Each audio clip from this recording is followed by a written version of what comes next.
ka daina musu tuƙin wulaƙanci, kuma ka daina amfani da wannan babur ɗin naka kana zuwa wurin sabon Allah. Duk ɗan adaidaita sahun da yake ɗaukan mata yana kai su gidan neman mata ko gidan da ake zina, wallahi sai Allah ya tambaye shi. Kuma galiban 'yan adaidaita sahun nan duk gidan iskanci a garin nan sun san shi, duk inda ake shedanci sun san wurin. Duk wanda ya ce kai ni wuri kaza sun san kawai abin da zai je yake, kuma ba ruwansu za su ɗauke shi ya biya su kuɗinsu su kai shi. Wani ma za a biya shi ma a ce jirani, zai kai matar banza ta yi iskancinta, in ta gama kuma ta zo ta ƙara masa kuɗi, kuma ya gani gurin wasu ta je. Akwai masu ɗaukan matan aure su kai su gidan iskanci, duk a garin nan ba abin da babu. Ka ɗauki matar aure a kai ta gidan lalata, kuma ya sani. Akwai gidajen giya a cikin gari, ba wai a sabon gari ko wani gurare ba, a cikin gari cikin musulmi akwai gidajen da ake shiga giya ake sha da waiwai, kuma sun sani. Akwai masu ɗaukan mutane su kai su gidan sinima, akwai masu ɗaukan mutane su kai su gidan karuwai, akwai masu ma ɗaukan karuwan.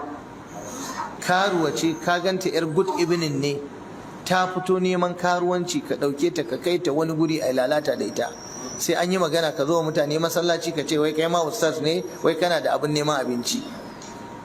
Sai Allah ya kama ka. Da waɗanda suke ɗiban mutane su kai su gidan kaɗe-kaɗe da raye-raye, duk haramun ne.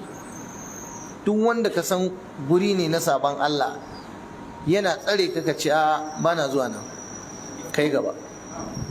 To ku kula da wannan in kana so Allah ya albarkace ka. Qur'ani ya ce wa ta'awanu 'alal birri wat taqwa wa la ta'awanu 'alal ithmi wal udwan. Ku taimakekeniyar juna akan bin Allah da tsoron Allah, amma kada ku taimakekeniyar juna akan saban Allah tabaraka wa ta'ala, zunubi da saban Allah. To kaga ka ɗauke su ka kai su gurin saban nan bai da kyau. A garin nan malam akwai inda yara 'yan mata ƙanana 'yan shekara 16, 17, 15 ake ɗaukan su su je su shiga su haɗu da maza suna wanka a swimming pool.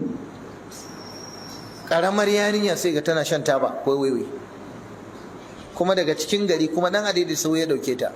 Daga gida nan za ta yafa hijabi na munafurci, daga gida.